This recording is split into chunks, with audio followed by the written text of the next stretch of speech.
It must be Friday night, and it must be courtesy of the Geek Collective that Will and I are here talking comics. Will, how you doing this week? Doing all right. Living the dream, man. Living the dream. Although I have found out that nightmares are dreams too. So take from that what you will. It is Explain Yourself, the Kickstarter Roundtable show. And tonight we have David Steinborn.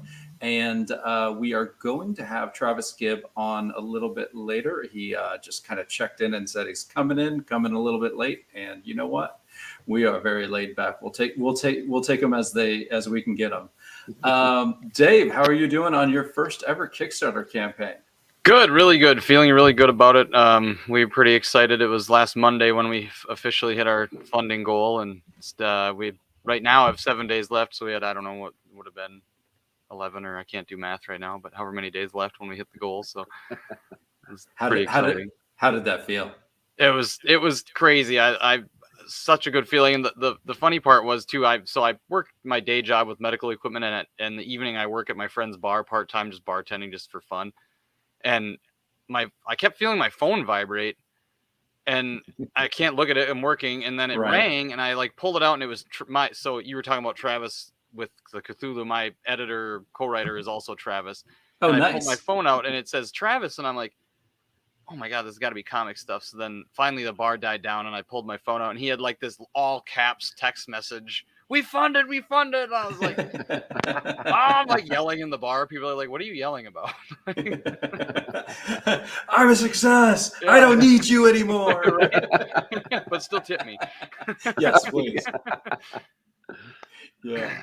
So I remember my first campaign when we hit funding, having a real sense of relief, but for we were in the dead zone when we went past the $3,000. And so we sat at $3,000 and maybe $80 for 2 or 3 days. And I was like, can you unfund? It was a relief to fund, but it was what happens if someone cancels one of the $200 pledges? What do I do? And then we had a big pledge that put us way over, and I was finally relieved further. Yeah, I was like, okay, we're good to go. But it's better to be funded and worry about losing people than vice versa. Yeah, we were at that 2,600 mark dead on for a couple days, and then we actually lost. Thank you. Yeah. We actually lost a backer, but we gained another backer that was bigger. So then we were at 2,605. Yeah, it's definitely something that we don't talk about a lot about on this show, but people can drop their pledge for whatever reason. Something happens with the job, they get hours cut in the middle. I mean, there are a few things happening in the world right now. I don't know if you've noticed, but just a couple little things. Yeah. So you have to respect anybody's right to do it if they do, but you also oh God, we were right there. We were right there. Right. So Shawnee, how are you? Shawnee is checking in. We got a congratulations from Blake's Buzz. We're happy to go. Well, Travis is coming. We normally do a little thing called an elevator pitch, and then we do it all around the horn. But you are the horn tonight. You are our unicorn, our magical creator at this point. Do you want to do? How would you get somebody enticed in your book at a comic convention in 30 seconds while I pull up the campaign, and then we'll do the deep dive straight into that? Sure. Put you on the spot. Yeah, right on. So Broken Trident, it's I can't speak right now. It was inspired, that's what I was looking for, by a D&D character that I wrote. Actually, it was my first D&D character, underwater sea elf, and I kind of just adapted into this pirate themed, because in the D&D character, or in the D&D story, he was on a pirate ship, and so we kind of adapted that into the comic. And he finds his underwater home destroyed, and then is going out to figure out who did it and why, and kind of on this revenge quest. And so yeah, just action packed, a lot of trying to do some deep character development and stuff as well, not just action. So the underwater creatures you guys have created are really unique and interesting. Did you come in with that design, or did your artist bring that to you? That is all the artist, right? I had designed written, because I don't draw at all. had written what that page you're looking at there. Actually, the next page, I think it is. Yeah, that was the first page we had complete by the artist right there. Mm. And I had written it up like that big thing in the back is the temple, and this is obviously a flashback scene. It's before it was destroyed and everything. And I'm maybe giving a little bit too much away about the comic, but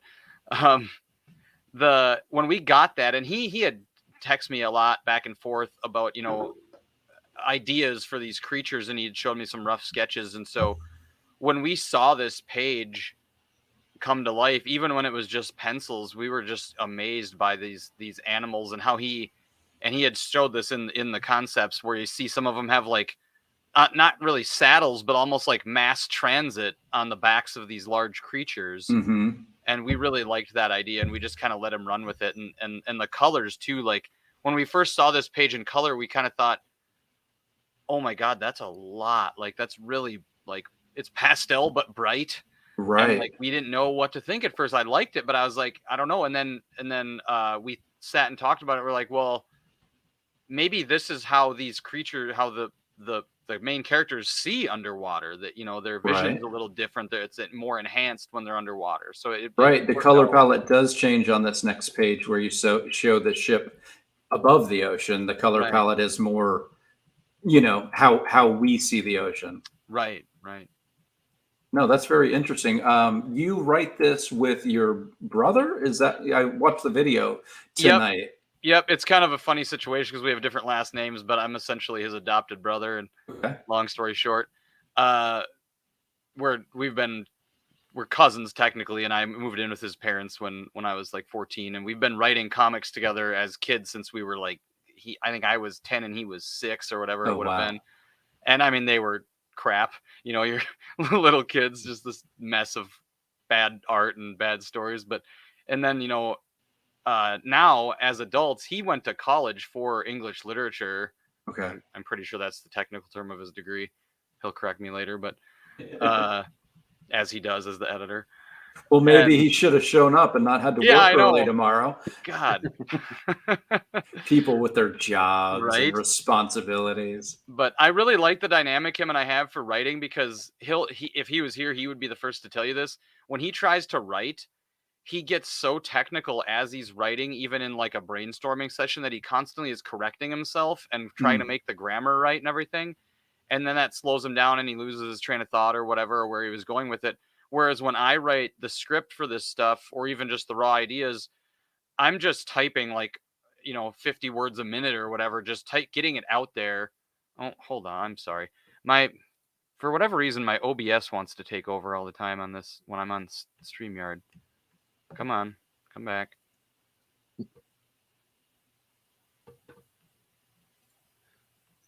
There we go. There you are. No worries. So yeah, it just works out perfect. Like the first couple of pages that I wrote the script of, then gave to him to edit, and he's helping with story ideas too. He's not just the editor, but he would essentially like reword almost everything that I put down, but my message was still there. So it's just this really good kind of dynamic of how we work together. It just works, and then the artist feeds into it too with these, you know, these cool ideas for these creatures and things. So I'm gonna take a guess at Alier Azusano. Close. We were calling him Ayler for a long time until we met in a Zoom call, and our other artist Oliver, that's right below him there, called him Eiler. Eiler, okay. And so it's Eiler, and you got the last name right, I think. Azusano, I'm pretty sure is how you say it. So. Oh, okay. And Oliver probably does his flats and just helps him. Yeah, he does a lot of the other stuff that Eiler doesn't focus the whole thing on. Yeah, and I think Oliver's doing some page work now himself too. So cool. No, that's excellent. And then you probably know that guy. He's come up. Chris has come up. I have not had the pleasure of meeting him yet, but he just successfully funded Rift Riders. We both live in Minnesota. We met on Comics Launch, though. I haven't met him in real life yet. Nice. And he was doing the lettering, and he actually just recently taught me how to do the lettering, so I'm taking that over. Oh, okay. Did you do a course or just kind of work with him? I just worked with him. He had me get Adobe Illustrator and showed me how to do it, and it took 2 sessions. The first session, now I got dogs barking. But we like dogs. That's fine. We like dogs. That's right. My oldest son just walked in the door, so It's no problem. For the first time, my dog fell asleep out here, so we can show you Harpo on the couch. Can you see him? oh, cute. Yeah. Yep, Yeah. yep. Otis is asleep in the bedroom right now, so he's our big basset hound. So he's That's the safely picture behind ensconced you. in his bed.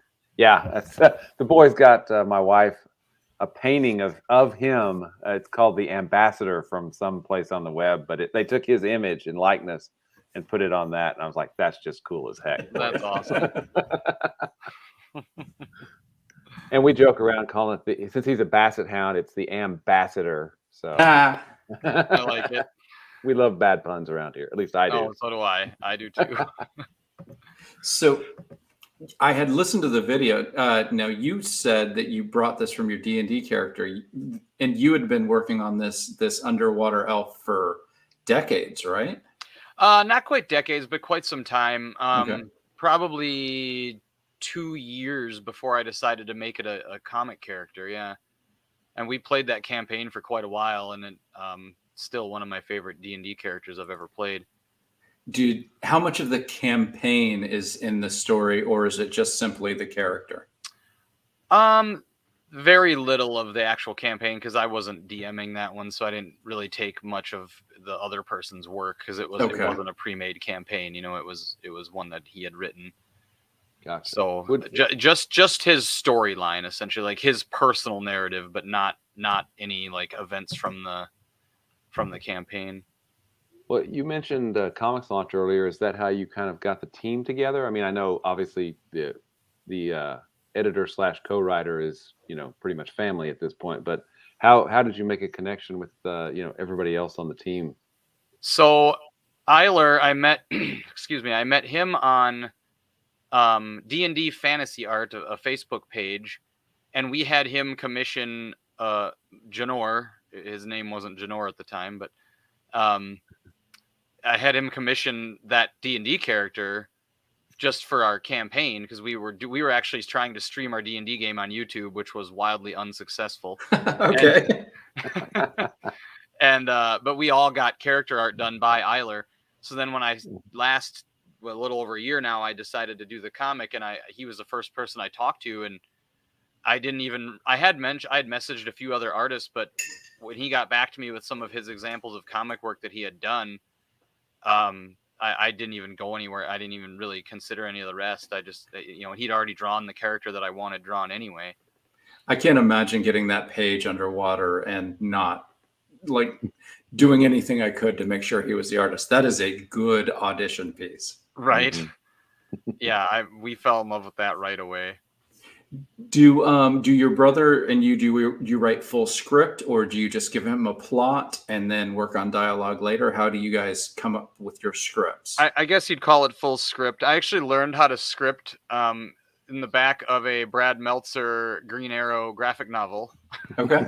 It's right above my other shoulder. Right by Brad's Batman not a bad writer to learn from. He's right. he's a decent one to use as your template. Yeah. So, and he had the full script of one of the issues in that graphic novel in the back. So I was like, well, I'm just going to use this and I literally just copied how he did it, like page 1, panel 1, panel 2, Mm-hmm. and then describe what I wanted the artist to draw, and then do the caption boxes and the word bubbles and write down, a little bit more than a rough idea, but not necessarily set in stone. And the artist has done a really good job of taking those descriptions that I have on those pages and kind of adapting them to make more sense. And I would, at first I would tell him how I wanted the panels laid out too. And we kind of let him run with that at this point too. And we've expanded, like this was supposed to, or initially we thought 22 pages. Mm-hmm. And then we're like, okay, there's no way it's going to be more. And we're going to be at 28. Well, now we're thinking the finished is going to be 32. We have 26 complete right now. So we're almost done. That's awesome. But it's going to probably wind up being 32 because there's been a few pages where he was like, "That's a lot of content to cram it. Those panels are going to be tiny, and you're not going to be able to fit the word bubbles." And so it's expanded with with his art and everything. So it's an That adaptation. makes total sense. You said this is your first crowdfunding. Is this your first comic? First comic too, yeah. Yeah, that makes total sense. I saw a really funny tweet. Unfortunately, I don't remember who wrote it. It was a lady. She said, "Yeah, editing voice. All right, guys. There's already 8 panels. It feels a little crushed." And then it was, "When I'm writing, okay, on panel 15, what we do is." That's awesome. So, yeah, you said your script came from Brad. It's funny. Will and I have written a crossover between our characters, and it started out saying Kevin pages, Will pages, but our scripts are so dissimilar in how we lay them out that those are unnecessary. Mine comes very much from like the Neil Gaiman school of, you just tell what's in it, narration, dialogue, or whatever. And Will's is a much more, I think you do a lot more work, Will, like you really format it and number the dialogue and stuff, which I sort of respect. And also I'm like, God, that's a lot of work, man. Okay. It really is. That's pretty much how I do it. And Okay. funny you mentioned Neil Gaiman, because Travis, my editor, is in love with Sandman. Oh, so yes, Sandman there will be no anti-Sandman talk on this show. It will be no, Sandman's on my Mount Rushmore of comics. I've got Sandman, Bone, and Locking Key, and I'm waiting for the 4th. So Dave will finish up. Maybe there's a space free. I'm not saying I got to read the Sandman. He gave me his the first 2 graphic novels of the Sandman series to read, and they're just sitting on my dresser. I haven't opened them up yet, but the mythology even opens up after that. It's even more beautiful. So Shawnee said, "Dave, welcome to the wild and wacky world of comics and crowdfunding. You're going to do great, especially if you're hanging out with these guys." Oh yeah, Thank there you, we Shawnee. go. And speaking of hanging out with people, why don't we hang out with Mr. Travis Gibb, who the man, the myth, the legend. We've heard you've given Sandman for Dave to read. Is this a different Travis? Different Travis. Oh, I got confused. Yeah. I'm sorry. Yep. If you need a copy of Sandman, Dave, just give me your address. I have a copy of Sandman if you need it. It's so funny you said Travis, our editor, and I'm like, oh my God, wow, we did one of those things where we accidentally made a theme, but that was just me being confused. Travis, how are you tonight? Good. I apologize. Our week has been crazy with the launch, trying to get it ready, and then I've been on streams. Because I tried to like clear up all the prior streams that I promised people, because my wife is in Cthulhu's Hard to Spell, so I did a podcast for that, and then we have Tales from the Collective. So it's been crazy, and you guys both have kids, Will and Kevin, right? Mm-hmm. Dave, you have kids? I do. I have 3. So I have a 9-year-old, and that typical, oh, I've got this project, it's due on Monday. Oh, cool. But it's really easy. No problem. And you trust the 9-year-old because you're an idiot. And then, so it's a long list of things that we have to do. So, we're all struggling to do everything and get kids to bed. So I had to take the opportunity to get the kids to bed. And they're working on this beautiful project, my wife and her daughter. They've been doing, it's about Helen Keller, and they've been working so hard on it. So very proud. No, that's at least you heard about it Friday night, not Sunday night. Yeah. That's true. True. Well, we're not going to be here Sunday night. That's probably why we're going to see the Lumineers on Sunday night. Oh, okay. And then tomorrow night, we're going to a signing out in Orlando. It's crazy. It's crazy at the Collective. So, Dave, with Broken Trident, this is number 1. How many issues do you expect there to be for the series? You don't have to exact, but we actually have not necessarily an exact. We have a rough outline of like a pretty big plan. So Broken Trident we're shooting for 5 issues, and then if you look at the cover at the bottom, it says Keepers of Venox Chapter 1. So we want to do 5 Broken Trident, and then the next series will be another main character, another mini series. But the first issue of that will be Keepers of Venox Chapter 6. Okay. And then at the end, there's going to be 4 mini series if we can keep this train moving. And at the end of those 4, if those all succeed and we get them all the way we have it planned, which another one of the mini series is another one of my D&D characters that I adapted. Okay. and then the 5th miniseries would be like Avengers style, like the 4 main characters kind of team up and head after this big bad guy or whatever. So we don't have like a lot of details on all that yet, but we just have like a lot of rough ideas on paper. No, that's a really cool idea. I'm going to interrupt for 1 second. Ignacio is our friend who joins us every Friday night. Now, I don't know Johnny Fitz, but this is kind of a shout out to the community. If anybody does know Johnny and you can reach out to him, apparently he put some dark thoughts up on Facebook and then deleted the account. So if you are friends with Johnny, if you could reach out and see if he's okay and check with him. I unfortunately don't know him, so I don't know exactly how to reach him. But if you do, reach out. We've got to be here for each other if we have any possibility. Ignacio, thank you for bringing that to our attention. So I think it's a tough time, and I think that I don't want to say I understand what's going on because I am ignorant completely of it. But if we can be there for our friends or acquaintances when we can, we have to try to. Maybe Will knows him. Maybe Will just left, so maybe he's running to Johnny. I hope. Hopefully. Yeah.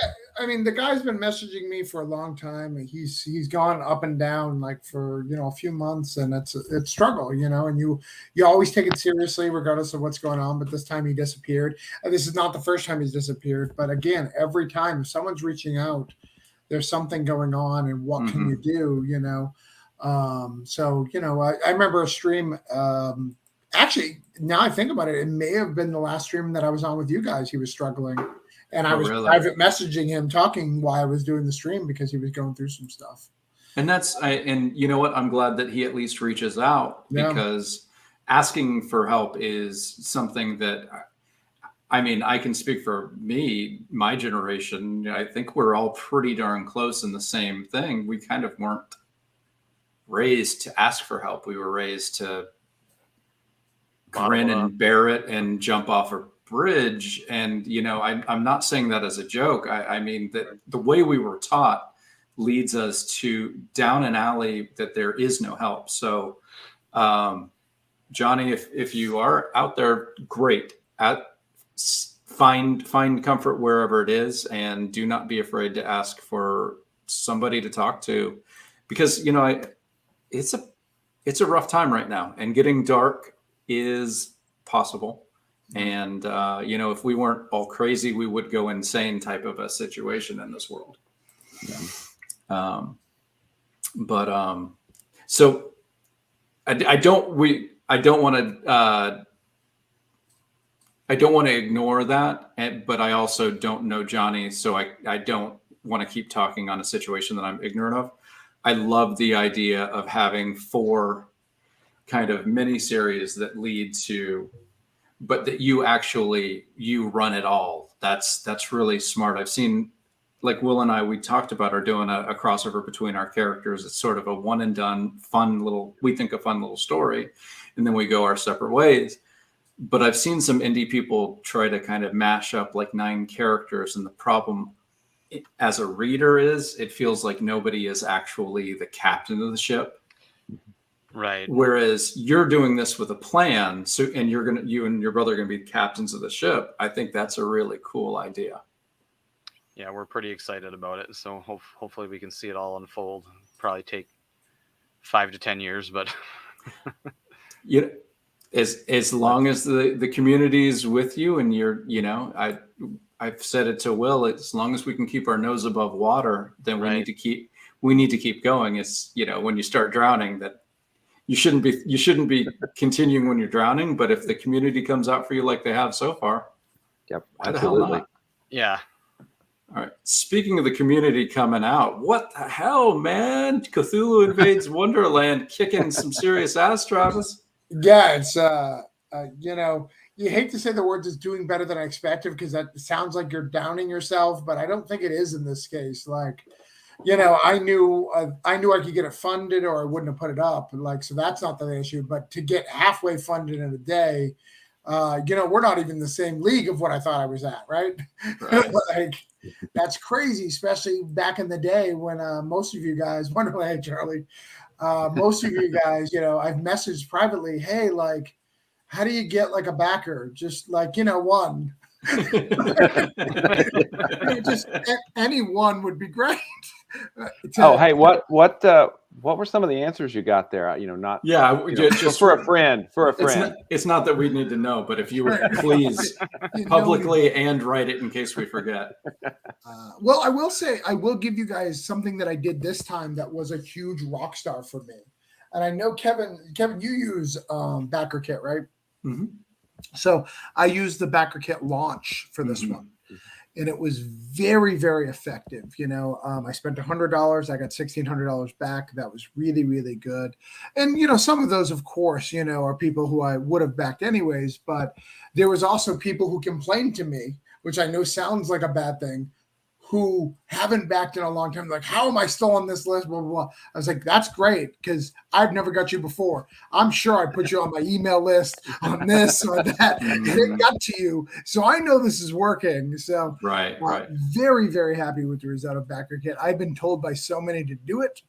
And then I finally did it and very happy with the result. Nice. No, launch is perfect. I really do believe that $99 is worth it. I used it one campaign, and the last campaign was really. I would have started using it the day before the campaign launched, and I felt like without like the week or two window of like the seed emails, as long as you actually plan your Kickstarter, which I did not do a good job of last time. I think it's a great idea. Well, I actually did it the day of. Okay. Yeah, I did it the day of. I didn't do any of the pre-launch stuff. I did it the day of, to see how it works. And I was very, very happy with it. Now, the caveat to that for people who are watching who don't know, you really need like 3 to 4 campaigns to get the value of that. Like, you I was can't just going to ask that. Don't do it like if you don't have a few campaigns. It is more of a few campaign, more of an experience level thing. But so what Backer Kit launch does, Dave, is it takes every campaign that you've run and it hits every single one of those backers with one email. Oh, nice. And you can have like 5 or 6 emails throughout the course of the campaign. Like the reason I said I want a little bit of a landing strip for it is you can do an email 2 weeks before the campaign, letting people know it's coming, 2 days before the campaign, saying in 48 hours we're launching, the day of the campaign, and then like 2 or 3 during the campaign. And you run that just like another email server, like I use MailChimp, like you craft the email and it just sends it to all those people. Yes. The only negative is it's tougher to get good imagery on it, but you don't have to hit, let's say you've run 7 campaigns. You don't have to send emails from all updates from all 7 to get every backer, meaning not your favorite backers, but your best backers who come over and over and over again. You have to annoy them with 7 updates in order to get the one person that hasn't backed in 3 years. So this kind of takes that away. So then you're still using. Oh, sorry. So you're still using your email list on top of that. Oh yeah, correct. Launch, updates, email list. You're using all 3. You're using all 3, but you can do it so where you're not just updating everyone with the same thing, because your launch email will say one version of what's happening, your update another, and your email list is another. You're at least if you're hitting the same person 3 times, you're hitting them with 3 different shades of the message. Right. You're not just copying and pasting the same message in all 3 of those methods. Right. Yeah, for me, I have a Substack, so I did it to my Substack, and then I did it through a few different updates, and then I have specific Cthulhu lists because I did Cthulhu Vase Oz, so I have a list of that, and then I'll hit all the updates early next week. But that's just my method. Some people do it differently. I'll hit every campaign before I'm done, but I like to, because I have multiple projects. Like Will and Kevin, they do the same project, so it's Tart and it's Crossover. I have Voodoo Nations and things. So when I do that, I don't want to give them, hey, back my new thing. I want to go, hey, the thing that you love, Here is what we're doing with it. Right. You know, mark down, we're working on a trade. Here's the mock of the trade. Here's this. Right. We just got a cover. Here's this, you know, and we do all those really cool things. The quicker one, by the way, is CthulhuInvades.com. So for those who don't, we have a short URL. But yeah, we've been killing it. Going back to it, it's been killing it. I am blown away. I'm gonna pull up the screen. Let's look at it. Yeah, I'm blown away by the support and the community coming behind me on this, and my friends. I mean, we have 70 creators in this project. Shawnee says she hears from me quite a bit, which she has absolutely no problem with. Oh. Very happy to hear that. Try to add value, try to add entertainment. So happy to hear that I'm not, overstepping my invitation. So I appreciate that, Sean. Have you been to the Scout store yet, Kevin? Yeah, it's gorgeous. Yeah, I love your little tart section. I looked at it today. I was there, and it's beautiful. When I went in before they put it all together, and there was on top of a pyramid was one of the tart editions. I was like, that is exactly how the store is supposed to look. When I came back and the store was built, that had been replaced with another book, but I can't complain too much. At least it was there when I walked out. You should have called maintenance. Something's wrong here. So. How many teams do you have working? We probably won't have time to really get into every single team, but how many teams do you have on this one? So we have 34 different We definitely do not have time to get through every team. 34 different teams. It is quite the to-do. It's a beast. It's a beast. You know, we did Cthulhu Invades Oz in 2020. I remember, I believe your correct response was, I'm too good for that when I asked you, Kevin, if I remember, something like that. I remember asking you, but you were like, I write original content, Travis. Cthulhu, somebody else made up, and it was very offensive, but I still like you. Did I get the right URL for you there, Travis? Yeah, that's it.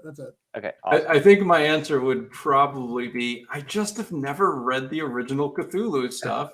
Right. So I would be writing basically what I learned from Miskatonic High, and Cthulhu is hard to spell. And that feels like a copy of a copy of a copy. And I think that your readers would realize it. Right. Well, I mean, I can see you're a lot. I'm going to say right now, you get to shout out Carl Moline's name at any time. Rob Multari. I was about to say you got Rob Multari on there. I love Rob. Yeah. Some guy named Travis Gibb, Chuck Pino. Man, yeah, you got a Stoney Williams. You got yourself a crew. Matt and Steph. Yeah. So no wonder you're kicking ass. 34 members of the creative team. Are we going to be able to lift this thing when we get it? I mean, how's shipping going to be on this monster? Yeah, I don't know. I don't know. Yeah, if you scroll, when you get to, there's sections where you'll see like all the individual teams, and you can kind of see each of the art styles. We have all 34 like little images. And just so you're aware, because I'm crazy like that, we did so good on day one. I was like, I think I may have to think about stretch goals a little bit. So you, who I wanted to get in this book, who didn't have a chance, I need 2 pages. You, 8 pages. So is this a kid-friendly book? More or less. So there's no foul language or anything of that nature, but Cthulhu does bring horror and some blood. So Right. Yes and no. You know, it depends on your kids, basically. I think I'm just looking at the page as you go scrolling down here. Yeah, I have a 10-year-old and an 8-year-old that'll probably think this is pretty cool. So yeah. There's no horror stuff, you know, in this one or Oz. I mean, it's got some horror stuff, but there's nothing, you know, there's no nudity, there's no anything crazy. So. okay. Do have to give a big shout out to Wendy Gale getting a spot in here. I've noticed her getting into anthologies and starting to get her name out there, which is awesome. Yeah, we got a lot of new people in this one, which is really good. Like Travis Hill, like he's a great guy on Twitter. I don't know him at all, and I didn't like him because his name is Travis. I also don't like your brother, Dave. Just you know, as a pure rule, but you know, he did a great job. That's funny. Like all Kevin's pretty much kind of we kind of like kumbaya together. So Travis's don't. Interesting. All right. All right. We're not sure about Kevin Federline. That's the one that we kind of side eye, but the motherfucker's rich. So what can you say? I mean, but yeah, I mean, he clearly knows something you guys don't know. But as you see, the art styles are various different, all sorts of really cool stuff in here. You know, you can see the whole creative teams as you go through there. It's been crazy, go nuts. You know, doing some really, really cool stuff. Super proud of it. You know, we got Philip Bruhorn there, you know. I bring Kurt out. Kurt Belcher, you know, he never does anything. He used to be doing everything when I started, so I make sure he does something. I mean, look at that! Look at that page! Awesome. Look at that! Oh my god, that one. It's insane. I would scream Jesus, but then I'd just be saying the artist's name. Yeah. Don't say that in my house. My wife will always correct me. He's from Spain. It's Jesus.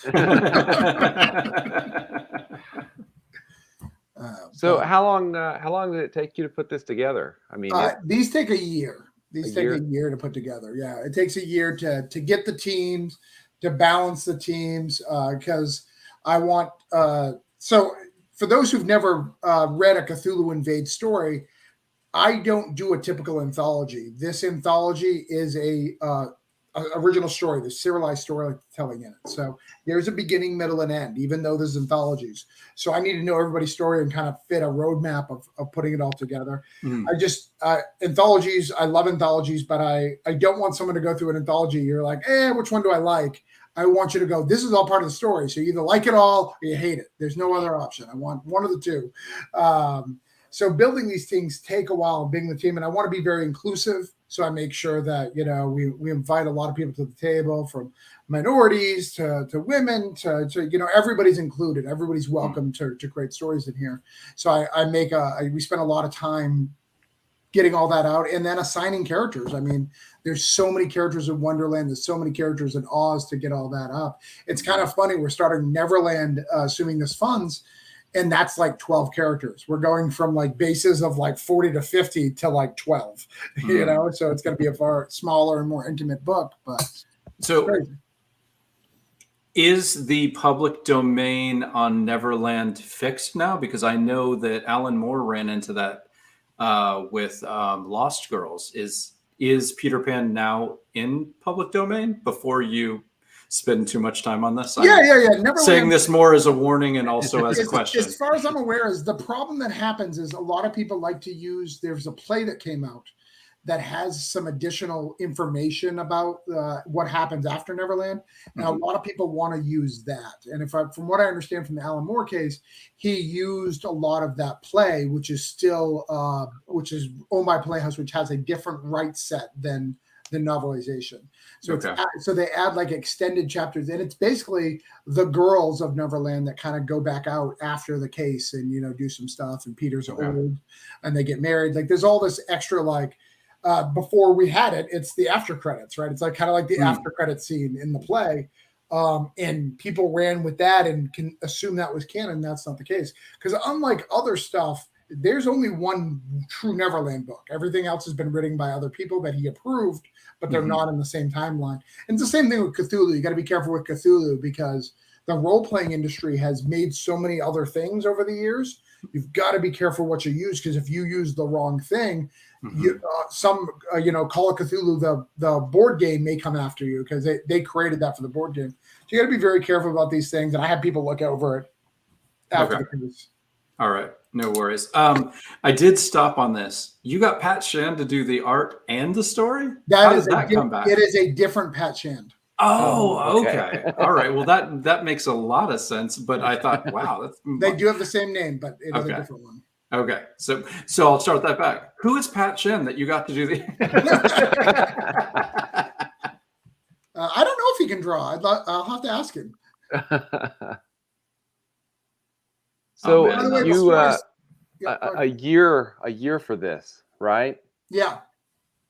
Plus Voodoo Nations, plus Granite State Punk, which I see starting chapter 2. Right. Yeah. And before we leave this, I'll go get the copies. I picked them up today. We can. Oh, beautiful. Oh, nice. Very nice. I mean, this is you're putting out a ton of work, and it's a ton of work. So where do you find the time, man?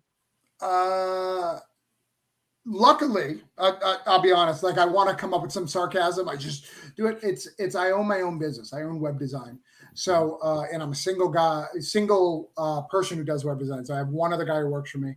So I just take less clients. I do less web design work. I kind of have I've been blessed that I worked really hard on it for about 10 to 12 years. So I have a very good solid base that needs updates that I can charge a little bit to be good. My wife has a good job. So it allows me the free time to create a lot of these things and do it in the nights and weekends. But it's hard. But this is what I want to do. Like, this is all I want to do. And I'm so close. Well, I'm so close. I'm just not there. So I just hustle. I hustle hella hard. And my wife has gone all in. I mean, it's crazy, Kevin. You haven't spent a lot of time talking to my wife. Like, my wife was all in then, but she was all in Travis. Like, I love my husband, so we can do this. Now she's like, I'm creating my own things. I'm doing this. She's building her own empire. Like, she's definitely embraced the queen part of it. So it's very, very cool to see that. And as it changes, I mean, May I have Cthulhu Invades. In May I have Voodoo Nations 3. In June, I have the Broke Down 4 trade. I have a new book called Pup Van Winkles in July. We're trying to get Expired 2 by October. That's up in the air. And Holiday Spirits due in November. Like, it's a full year. I have a full year schedule. It's insane. Yeah.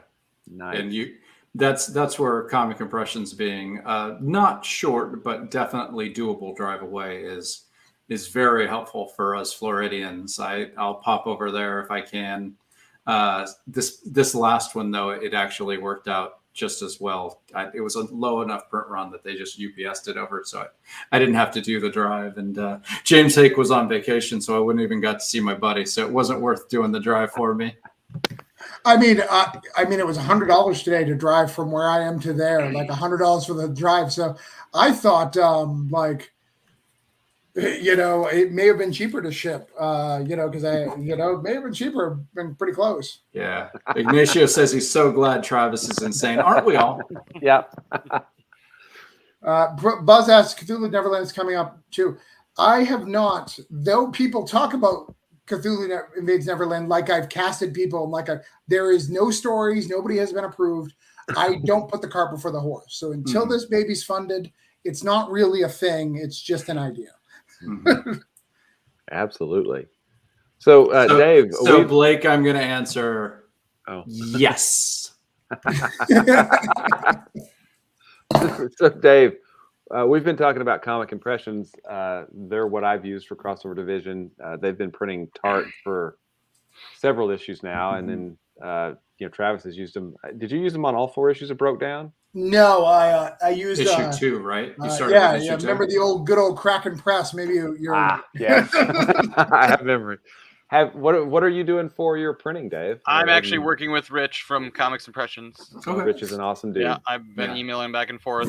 I got a little bit late on the game. I was trying to, I don't want to say too much because I don't know if it'll happen, but I was trying to get some like special foil print covers and stuff done, and we're working with it, but now there's only 7 days left of the campaign, so we'll see if we can make that happen or not. I might still get them printed just for my own sake, just for Comic-Cons and stuff. But I do with Rich and our foil stuff. I just send him the image and tell him to go crazy. That's basically what I did. Figures it out. Yeah. He showed me some examples, and I was like, "Yep, I like that. Just do that. Do something like that." Yeah. And I got to tell you, David does the same thing. David Byrne from Stake. Clearly, that's the best way to do it. I have the glow in the dark. Let me see. I think I have it here. The glow in the dark Cthulhu Invades Oz, and I love it, but it's not as cool. So this is the image that I wanted, right? This is a beautiful image, and then you've got, and because I'm an idiot, not that I've never seen glow in the dark before in my life, it comes out like this. And in my head, I had that, even though I know this is how glow in the dark comes. Like, but you just don't know because you're so excited. Yeah. And it's fine. But again, these are things that if I would have just let him go, because he was like, do you really want glow in the dark? And I was like, yes, I do. Cthulhu needs to glow, Rich.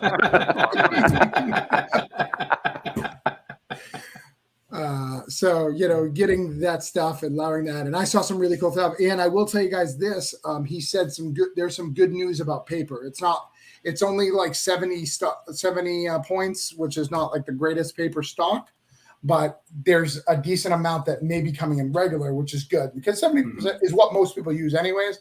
I tend to go a little bit higher, like the 80 or the 100, but 70 is absolutely fine. Yeah. No, especially the way they print, 70 works out perfectly fine. Yeah. So Dave, how has all of the craziness of the design affected you? Has it been an easy learning curve? Has there been a lot of things that came out of left field for you? Yeah, it was a lot to take in all at once. I mean, because all I had in the beginning of this, before I had joined the Comics Launch program and everything, was the rough idea for the comic and a little bit of maybe script started and everything.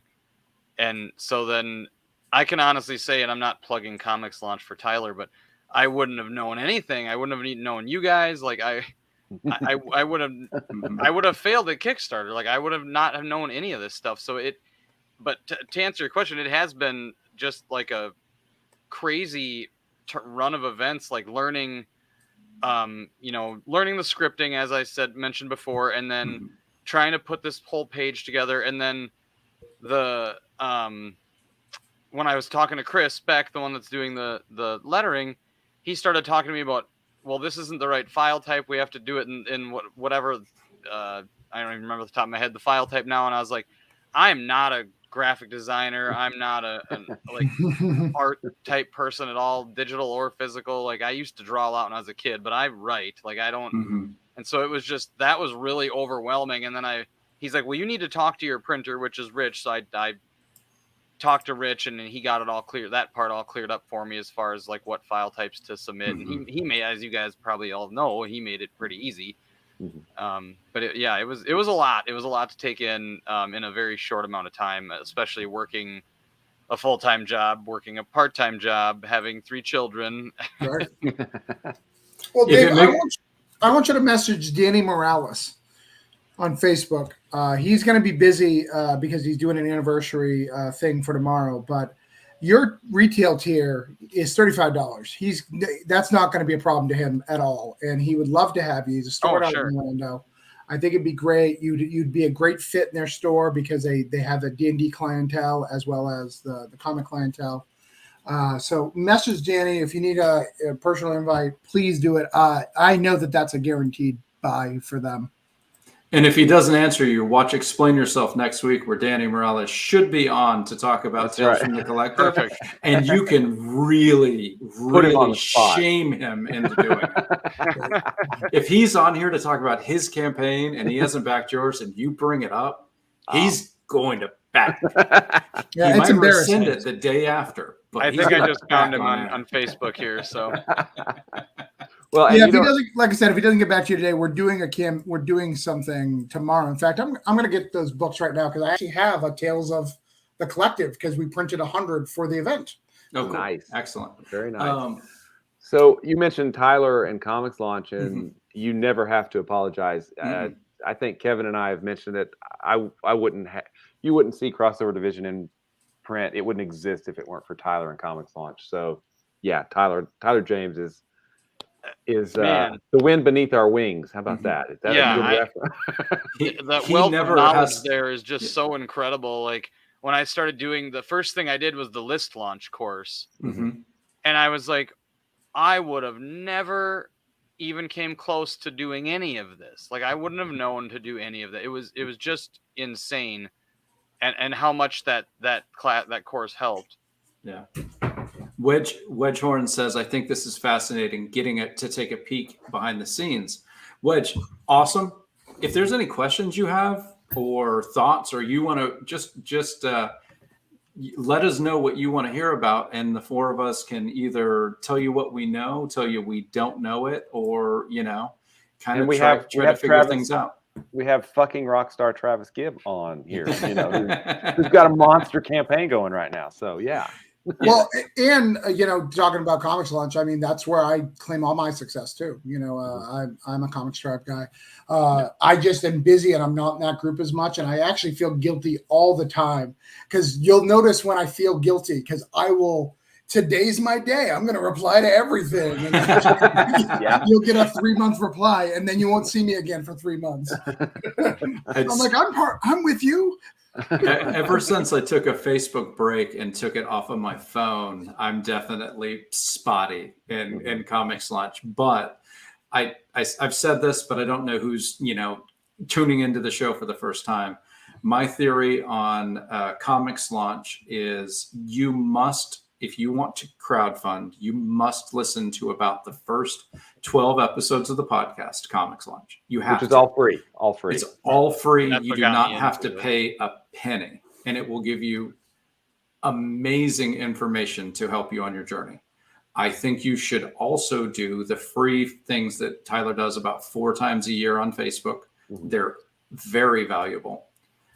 I personally have gotten every penny of investment back, plus a multiplier of a lot, by paying to go into the group. So I recommend it, but you must do the free things. And then you make your choice. If you do invest in yourself with Comics Lunch and go through the course, you will pay yourself back.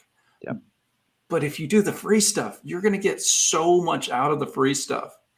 You've got to do that. So that's my Tyler doesn't pay for this, but Tyler has earned this with what he's done for the comics community. So and I'm even going to counter that. You can learn everything that I learned from Comics Launch by listening to his podcast. But if you want it in a step-by-step guide and not having to bounce around and figure it out through whatever he's talking about that day, then it's the better way to do. So what's worth it? Is it your time? And I'm talking hundreds of hours of content Tyler's put together. Or do you want to, do it in a month, get the whole thing down in a step-by-step, be able to search for the actual thing that you need, whatever issue is going on, that's what's up. Gerald says, "What's up, Know Thyselfers? I'm way late, so start from the beginning." Hey, everybody, it's Friday night. That must be that the Geek Collective has allowed us to come on and do Explain Yourself. We've got 2 creators tonight. Dave Steinborn is here. Now, Travis is going to be a little bit late. He's got to put his kid to bed, but I know he's going to be here.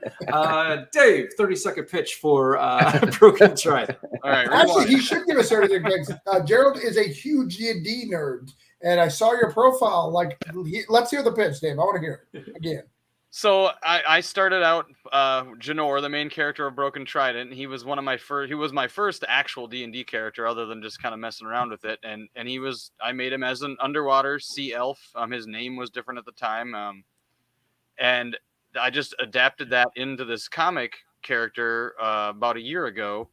And Kevin kind of asked me before did you adapt any of the story? No, it was just his personal stuff, and then added in. And actually, I didn't mention this before because my Travis isn't here, but there's a character in Broken Trident. By the way, now I see why Travises don't like each other. Yeah. My Travis. All right. I get it.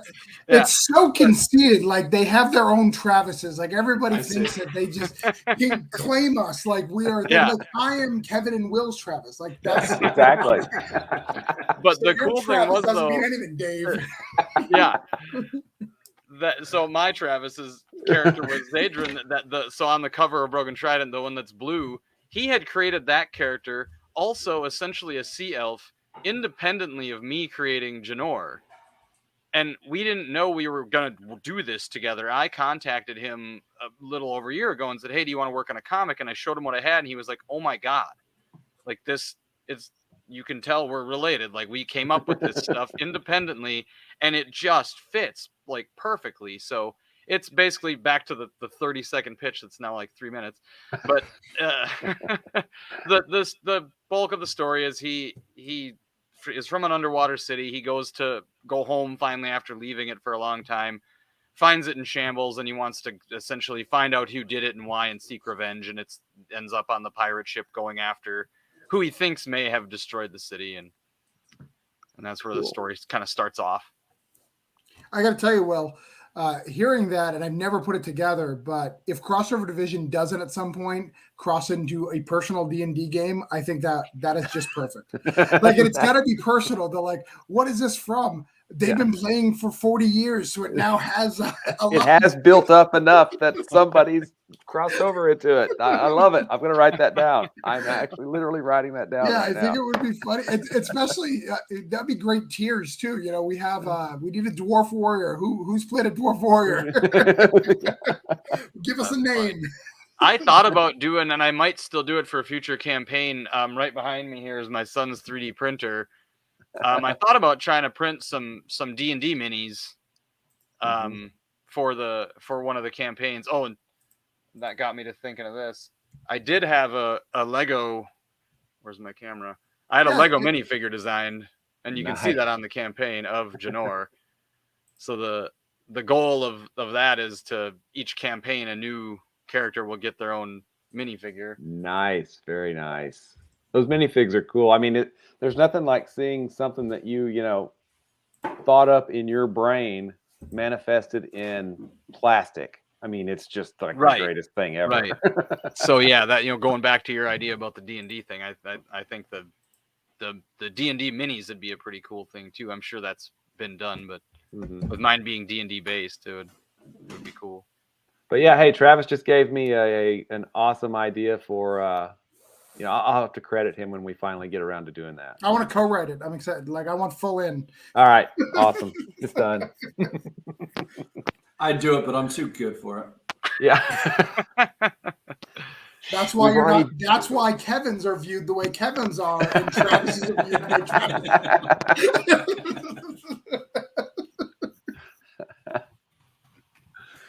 I remember when Karen's got really big. All of a sudden, someone said like the male version of a Karen should be called a Kevin, and I was like, "Well, we're just fucking sweethearts. We're like the panda bears of names, like what?" But then I was like, I can't complain about this because if I do, I'm literally being a Karen and proving their point. So I had to just keep real quiet. I'm not kidding you. 45 minutes ago, my 10-year-old son said, "Aren't male Karens Kevin?" Dave, can you do me a favor and just tell him I believe it is Chad's? That's what I said. That's exactly what I said.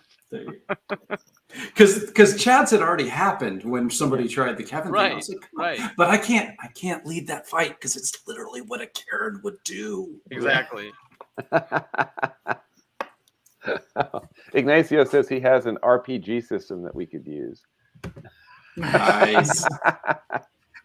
Well, depending on how tomorrow goes. So the last campaign, there's a YouTube channel called Comic Burrito. And also part of that. I love those guys.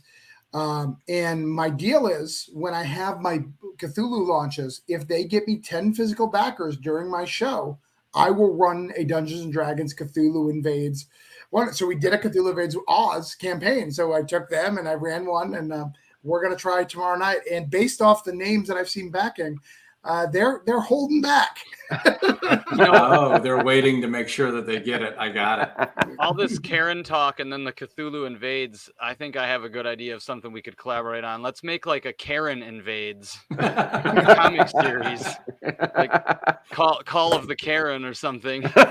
My wife actually for Holiday Spirits 2 wrote a Karen story, and she has various levels of Karens. And that's awesome. During Black Friday, so you'll have to look forward to that. It's pretty funny. That is, I saw on Twitter today, and of course, Travis, it happened in Florida. Some lady went into, I think it was a Burger King, but I'm not sure. Fast food got angry at the person behind the counter and threw mayo at her. And the girl behind the counter just like got out a gun and started shooting at her. So treat your employees with respect, people, because they might shoot you. Yeah. That's my warning. Like, you can't even be mad. Someone threw mayo at her. Like, I was like, yeah, like that is an appropriate response to having mayo thrown at you at your job. And it's insane to say that. And yet, who would throw mayo at a goddamn employee? No matter how mad you are, don't throw mayo at somebody. Stupid ass. Sorry. I'm appreciating that story because I when I was in high school And then when I got out of the Air Force and was back in college, I worked at Burger King on 2 separate occasions. So I bet you have a couple stories. Yeah, definitely. I just want to point out, I just read the profile. His Travis has a bachelor's in English. Based off of my Facebook, you guys both know I do not have a bachelor's in English. You got to watch those English majors. Trust me on Yeah. that. Well, it rounded out midnight. I'm gonna check the comments, see if there's any other questions. But I think, Will, do you want to go through the campaigns that are still live? Let's. Before we do, I'd like to shout out to some that have finished last week. Oh heck yeah! And I want to showcase before we leave. Give them Showcase, some shout out. kudos. So last week we had that we've had on the show Bloom Pretty. Oh my God, monster campaign. So successful. Congrats to Lisa, the whole team, and Brant. But yeah, that funded last week. And then we had Two-Eyed Tales funded last week. Good. Congrats to them. And then lastly, Which We Love You. real quickly, I believe Joseph has a story in Cthulhu, right? Joseph. He does. Yeah, absolutely. Yeah. So. And then finally, Fellhounds and We Love You. Fell is just a delightful human, and so much. We just want her to succeed, and she had a super successful campaign. So congrats to her as well. Yeah. So Shawnee says Bloom Pretty looks stunning. Can't wait. It really does. So you're right, Travis. Let's do that showcase. That's right. Let's do it. So I have to. My letterer, when we break them out, we just raised. I believe, and I'm not sure if this is true. In Canada, you just get free money, right? So if you spend all your money, you just go to Prince Edward on an island and he just gives you more. Like, that's just how it is. I'm moving to Canada. Right. I So live in Minnesota. I can go check. I wanted to launch I wanted to fund on day one. So I keep messaging my letterer, like, it's only 1,300 now. Like, 13,000 now. Can you back it? Like, what's going on? And nothing. Yeah. I think the letter is like, I work on it. I don't have to buy it. I don't know. Jerome's crazy. So this is the Tales of the Clock. We did print 2 covers. So these are going to be for the thing, but these are the book. And, to show that, I believe, if you're a partner with Orange Cone, Tales of the Collective is partnered. We do the production of it. It's their book. We do the production. I want you to be 100% complete. So, just another example of us doing it 100% complete. Nice. So you can buy these if you're in Orlando tomorrow. That's the only time you can buy them. If not, you have to back the Kickstarter, Tales of the Collective. But Danny will tell you more about that next week. Yeah, absolutely. Yep. What's really funny is I was almost up there tomorrow. We just had a couple sicknesses in the house, and we decided maybe the universe was telling us not to drive. So I almost got to see you. I would love to see you. We'll make it happen. So Granite State Punk's here. Nice. Look, it's beautiful. I literally, I'm not kidding. This is the best thing I've ever done. Like, it is 100 times better than anything I've ever done. It's so good. And it sounds horrible to say that, like I'm crapping on my other work, but when you know something's good, you know it's good, right? Is that another Comics Impressions book? Yes, these are all Comics Impressions. Yeah, these are all picked up today. Nice. We got all the variant covers. The medals weren't done yet. I needed to. I need to wait another week, but. Oh, I've got to get on in my email now and ask where my copy is. Hang on a second. Yeah, please do. Yeah, message me immediately. Look, we did the black and white. This is the punkified version. I'm going to be drawing on that, which is cool. And this one was not on the Kickstarter. This is from Megacon. Oh, okay. Oh, wow. Megacon exclusive. I don't know if you know this guy, Tim Von Cleft, Kevin. Not that I'm remembering. He's a huge backer of Kickstarters, even though he's not a comics guy. I mean, he's a fan, not a creator, but he does beautiful art. And I met him at a con. And I was like, "Wait, you back all my stuff?" Why don't you do something? Let's do a cover. So he does crazy punk stuff. So I let him go nuts, and this is what he created. That's really cool. That's really cool. I met the editor on Tart at a convention, New York Comic Con.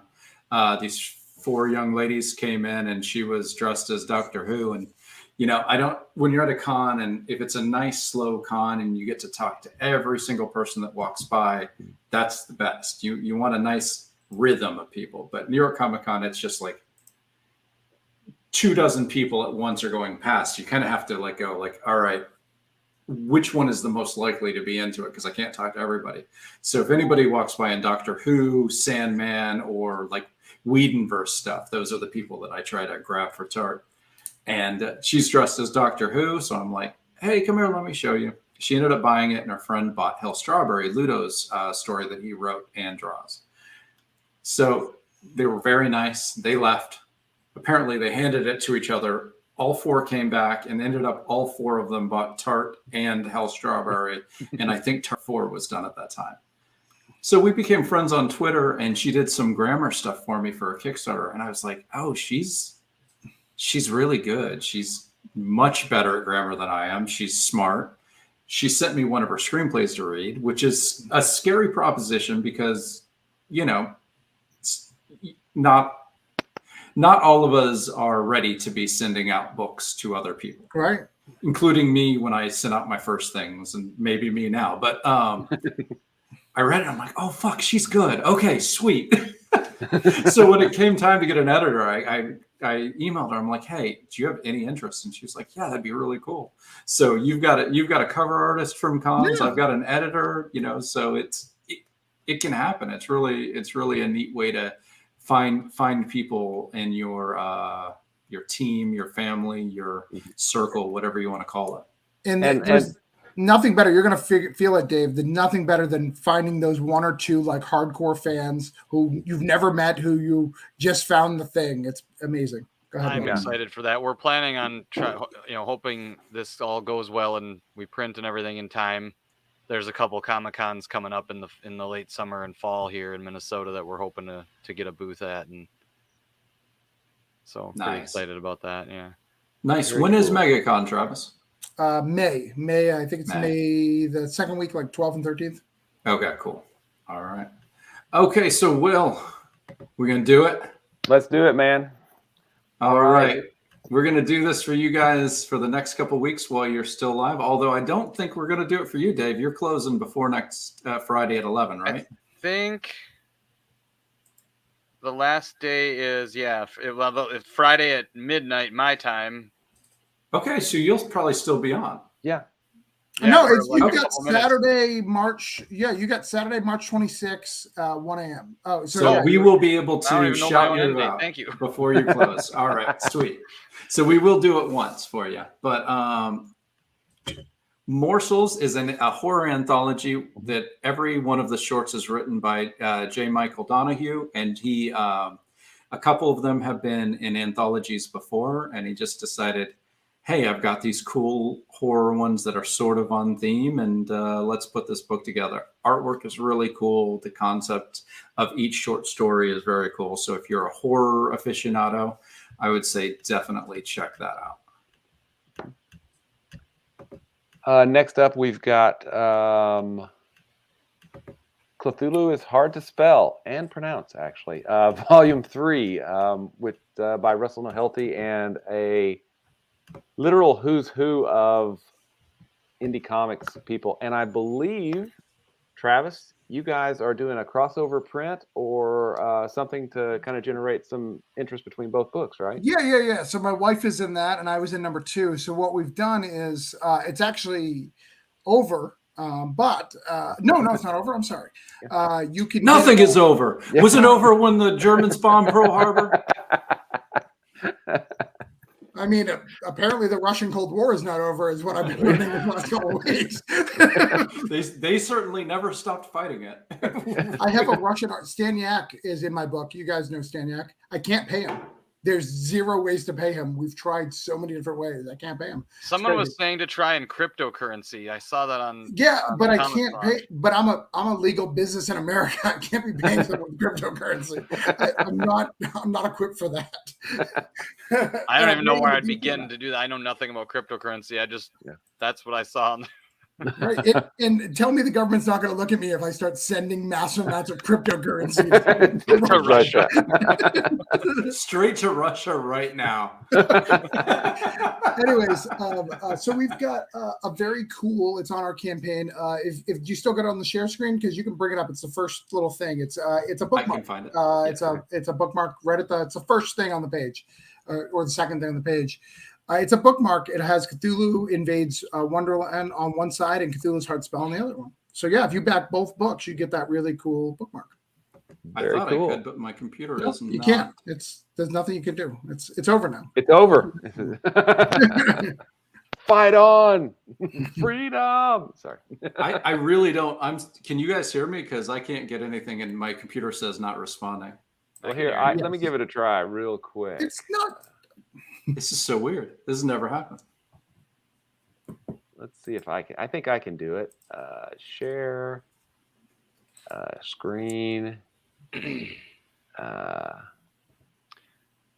Well, while you're working on that, I just want to say you guys were telling me that I have to give you credit for the backers I get during the stream. And until the end, And- not and just until now. the end. Like, Well- yeah, like literally, we take credit for everything. There That's you go. right. I'll give it to you because when I said that, I was like, oh, hey, we just hit 74 and I'm at 78 now. So thank All you. right. That is a testament to the amazing people that turn into the show, and we appreciate you every Thank week. all You guys of can them as make it. well. We Yeah, right really there. appreciate it. There we go. And I can't guarantee all four were the show, but we do take credit for all four. Yeah. Exactly. You can have the credit. It's just me on 4 accounts. I actually, I'm gonna keep going too. All 300 Cthulhu Invades. They're all me. Just various. All right. So that is Cthulhu is hard to spell. I think next up is A Queen of Mars, number 2, by our pal Mick Byers. It's got some. It's basically riffing on the public domain. Hey, lots of public domain stuff. We like public domain, right, guys? Of the John Carter series, John Carter of Mars, and Mick is done the first issue already. The second issue looks like I think it's mostly done, and I mean, Mick's an awesome artist, and he's got some really awesome covers too. I think he had Samantha Branch is doing a cover for him, and then is Carola doing a cover, I think, as well. Maybe was it Carola? I think it was Carola Borelli from Bloom Pretty. Maybe. Am I remembering that right? Hi, Kevin. I see you. How's it going, Okay. man? Okay, so I'm everything on my screen is completely frozen, and then even I am frozen. You're frozen, You're but still you can moving see just me. fine on mine. That You're is moving so. That was okay, but it's all you, Will, because I can Okay. do nothing. So let me throw that up on the screen real quick. I'm just gonna relax and not pick my nose. Enjoy the show, man. All right. So here is A Queen of Mars by Mick Byers. Go check it out. I think he's got about 6 days left, 5 days left, something like that. Hold on, I'm on it. I can tell you. Hold on. He's got 5 days left. Awesome. Let's see. You did Morsels. Already, we already did Morsels, right? We need to do magic powder. I know. Magic Powder. All right. Magic Powder is running right now, and it is for issue 2 of that series. And let me find it on our list right here. There we go. You have 15 days left. Yeah. 15 days left on that guy. So, it is what's It's another it's- D&D inspired tale, and it's but it's more what do you say? It was like The Wire in a D&D campaign. the Wire. But Travis, you know about it? I don't know a lot about it. I've seen a couple of ads for it, but it's so close to funding. The art's beautiful. It just needs a quick 1,000 to fund. Yeah, no, they're definitely moving. I think they've gone from like 102 backers to 124 in the last probably 4 days, which in the middle of the campaign, 20 backers is extremely strong. That's everything. Yeah. Yeah, But there are those days that try your soul in the middle of some campaigns. yeah, the dead zone is for real. And then I think our last one is Godslayers. Yeah. When does that one end? Looks I like think sooner. April 2nd is when it ends. Okay. Let me find it on our list right here. Nathan is doing David's thing of kind of using a D&D type of character or campaign and bringing it to comics. It's his first comic as well. I'm kind of like blanking on the exact. I think a god has died, and an evil god has been put down, and then they realize that the evil god is better than the new evil god, and they've got to work with him to try to stop the new big bad in the world. But just like David, it's another D&D campaign come to life, which is really interesting that people are starting to incorporate Dungeons and Dragons, because I mean, it's besides wrestling, there probably isn't another thing that crosses over with comic fandom more than Dungeons and Dragons. Yep, absolutely. The one you just told me about sounds like someone I might want to talk to and cross promote with. So. Super nice guy. Nathan is extraordinarily nice, and I'm certain we'll be very happy to What's hear his last name again? Nathan Johns. Oh, okay. Yeah. And I think this was his first comic and first campaign as well, Nice. right, Kevin? Mm-hmm. Yeah. Well, I think Nathan, so. if you're watching, hit me up. But I think that is it. If I am looking correctly at our list of campaigns here, Yeah. we've got. There's a comment up there, and I can't click on it to see what it is. Will, so you're gonna have to check that for me. Let's see. Dave's campaign closes on my birthday. Hey, well, happy. Whoops, that's not the right one. birthday. Happy birthday! Happy early Shawnee. birthday. And she also said we need more delightful humans in the world. Yep, absolutely. Yeah, there are a lot of us, I think, and we've met a lot of them from people coming out to the show. I think that delightful people happen to be quieter than non-delightful people. Mm-hmm. So even though delightful people outnumber the less delightful, I put we. Maybe I'm not delightful. Maybe I'm just an asshole. You're a Kevin. Oh my God, I'm such a Kevin. All delightful people are just that bee in the No Rain music video. You know, we're just jam out. But I think that's it. But guess what, Will? You're going to have to hit end broadcast because I got nothing over here. All right. Shawnee, she always finds some very cool campaigns during the show. So thanks again for watching, and thanks for backing all of our wonderful creators that we bring on. And I think that we're out. Thanks, everyone. All right. Good night, everybody. Thank you, Travis. See you next time.